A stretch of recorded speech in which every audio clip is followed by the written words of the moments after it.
नमस्कार, मी लोकमान्य गुरुकुल शाळेची मुख्याध्यापिका।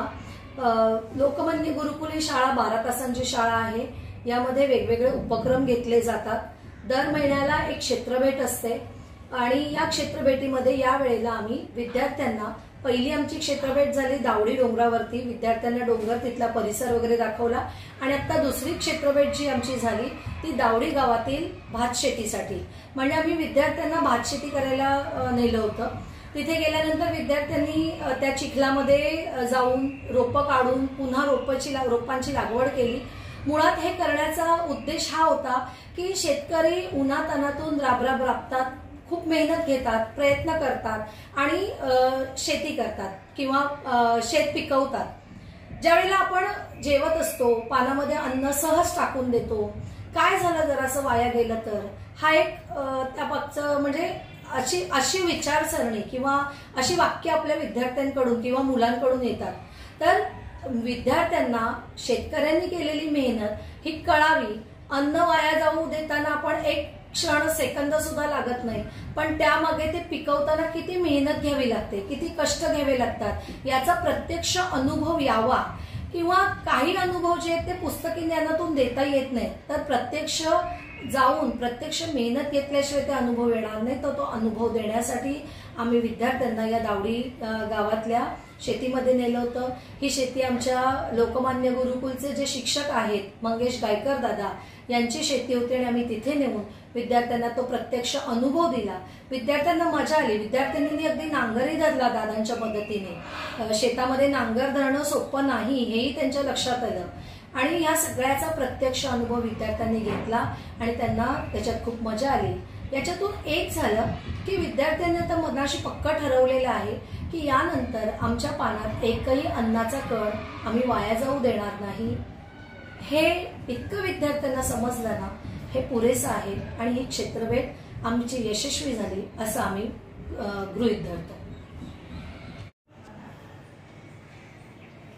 नमस्कार, माझं नाव व्यंकटेश प्रभुदेसाई। लोकमान्य गुरुकुलमध्ये उपक्रम प्रमुख म्हणून मी काम करतो। या महिन्याची क्षेत्रभेट भात शेती ही होती। भात शेतीमध्ये मुलांना आम्ही घेऊन गेलो होतो, ज्याच्यामध्ये भाताची प्रत्यक्ष लागवड कशी करायची हे मुलांना याच्यातून दाखवलं। गुडघावर चिखलामध्ये आम्ही सर्व मुलं आणि शिक्षकही त्याच्यात उतरून काम केलं। हे करत असताना त्या चिखलातनं पाय काढून पुढे जाताना किती त्रास होतो, म्हणजे त्या चिखलातनं चालताना आपल्याला किती त्रास होतो, किती जोर लावावा लागतो हे सुद्धा मुलांना त्याच्यातून कळलं।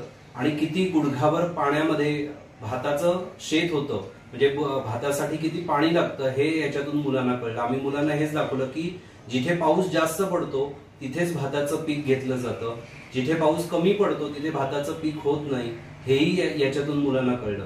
चिखलातनं काम करत असताना काही जणांना असं वाटलं की अरे आम्ही कसं काय मातीत उतरू, पण त्या मातीशी आपलं नातं आहे, त्यामुळे मातीत उतरून काम केलं पाहिजे।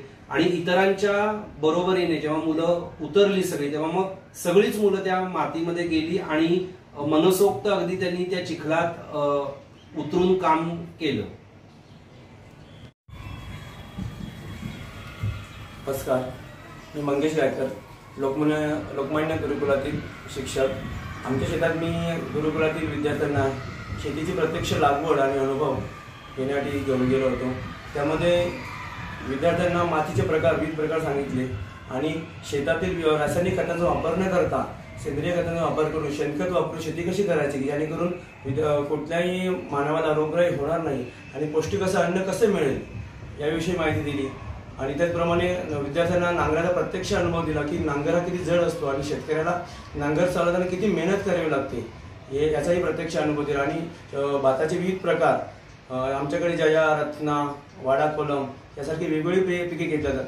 त्याचप्रमाणे या काळ्या खस्तर जमिनीत ज्या शेतीत आम्ही विद्यार्थ्यांना प्रत्यक्ष लागवडीचा अनुभव दिला, त्या जमिनीत, त्या काळ्या खस्तर जमिनीत भाताची भरपूर वाढ होते आणि उत्पन्न चांगलं येतं।